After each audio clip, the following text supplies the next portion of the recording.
Well, for more on this story, we can speak to Bobby Sayyid. He's an author and academic on post-colonialism and critical Muslim studies at the University of Leeds in the United Kingdom. Bobby Sayyid, thank you for joining us here on TRT World. How do you see the next days and weeks playing out here in Turkey? Well, I think there are a number of things which will happen. I think firstly, there needs to be a reckoning of what actually happened, full investigations, and that's an ongoing process.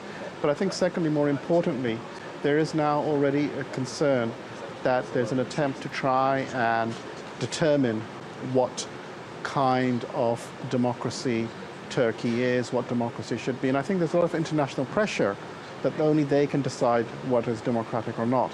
And I think this is really an opportunity for the Turkish authorities to start asserting the possibility of being robust electoral processes which are free and independent. So I think there's a lot of developments which are going on there.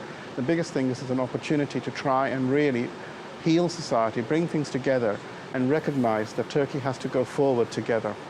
What do you think what happened on Friday tells us about democracy here in Turkey? I think it tells us that what people used to say, that Islam and democracy are an impossibility, is in fact proven to be a necessity.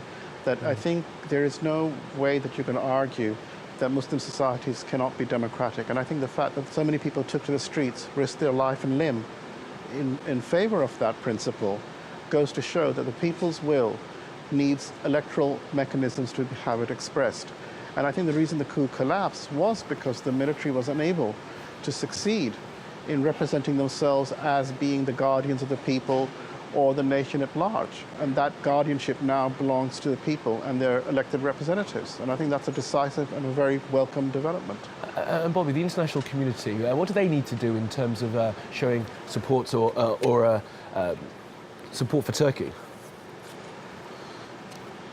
Well, I think one thing they need to do is stop trying to lecture Turkey about what is, how it should be democratic or not. I mean, you have to understand that many of these governments who are now talking about Turkey not taking action, what would they do if their parliament had been bombed by their own military? What would they do if they suspected that there was an existence of a deep state?